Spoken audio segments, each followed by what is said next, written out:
Hello friends, it's Caddy. I have another video for my creative scrapbook. I am working with the April main kit, which is absolutely beautiful. And I am following the sketch that we are provided every month. We do get an exclusive sketch with the kit, so I am going to be working with that today. I did kind of change it up a bit, but I always do that with sketches. Very rarely do I do the exact sketch, but I do like to follow it pretty much how it is. So I'm going to be scrapbooking a photo of me and my friends. This was one of my best friend's birthdays. We went out to dinner. We went to this nice restaurant, which is in a hotel here in Miami. And we took a picture outside, and you can see all the buildings in the background and the city, and it just looks really nice at night. So it's a really nice photo of us, and I wanted to scrap it. So I thought this background paper would be perfect because it's dark and it kind of mimics the darkness in the photo. But of course I want to lighten it up with other elements, so that's what I'm doing here. So I started off with that background paper, and then I added some of that sort of turquoise colored or teal colored polka dot paper there behind the photo in a large block so that I could kind of block off a lot of the darkness so it's not dark photo on a dark background. So I'm going to be using the exclusive, or not exclusive, the stamp set that comes included in the kit this month, and these are from Heidi Swap, and they have these fun words in this really pretty scripty handwriting. So what I'm going to do is I'm going to take that same teal paper that I use in the back, and I'm going to actually heat emboss in white the words. So I'm going to use a couple words here, and there they are, and I did actually cut them all out. Now the authentic I am going to actually take out. I'm not going to use that. So I will go ahead and remove the authentic, but I'm going to use unique, special, and beautiful. I'm also going to use that card there on the left-hand side, which is from one of the cut apart sheets. And you saw me cut apart another cut apart, which was actually half light pink, half dark pink, and I did split that up and use that behind my photo.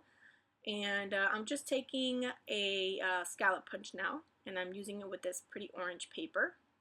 That white piece at the bottom there that I'm going to use also as a layer is the ribbon that comes included in the kit. So I'm going to use that down there as well.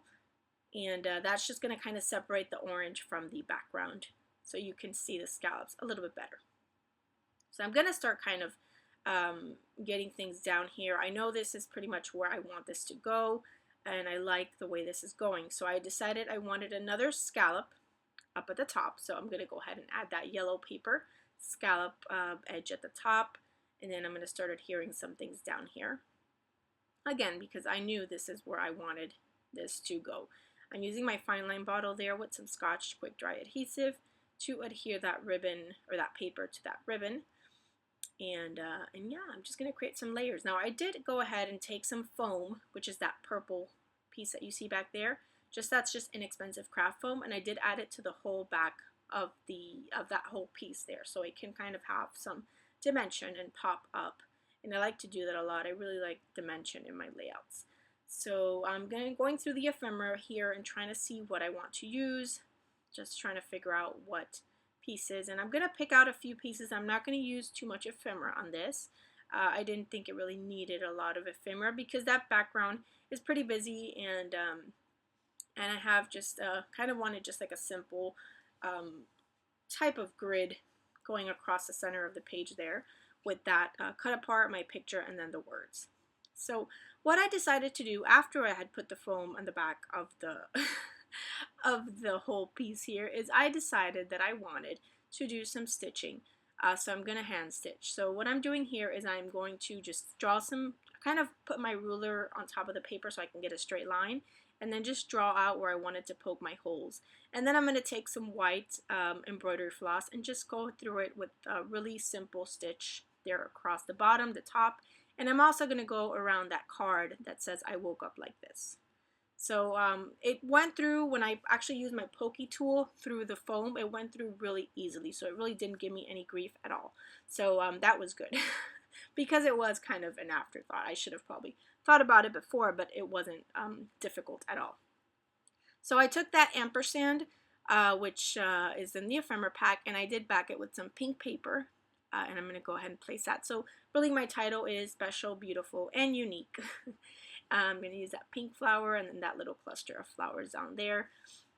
So yeah, this is really simple. Again, the embellishing is going to be very, very simple on this. Nothing too complicated, but but yeah, just a few bits and pieces here and there. So I decided to take this branding strip, which is from another pattern paper from the kit, and I had that cut out, so I'm going to actually put that up there so I can add a pop of pink up there.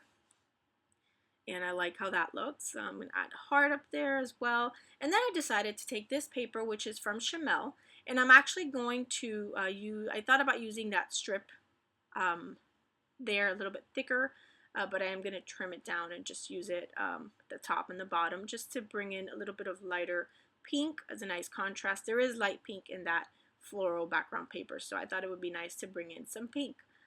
So I did do that, and I believe I'm also going to use the branding strip from that, which you can see there, that teal one. I'm going to use that as well. I like to use the branding strips too. I think that's a great piece. If you're missing like a little piece or a little bit of color or a specific color, branding strips are always a great way to go. I like that the manufacturers are adding the branding strips to the back or to the papers that are the whole piece in the color. So I took some of the cameras from that same pattern paper, which is the Chamel paper, cut them out and added them at the top, and then I'm going to add this really thin piece of teal at the bottom. And that is going to complete my layout. I hope you enjoyed this. Make sure you check out my creative scrapbook. I will have them linked below. And I will also link our sketch site so you can check that out as well. If you have any questions or comments, please let me know. And thank you so much for stopping by today. See you next time. Bye.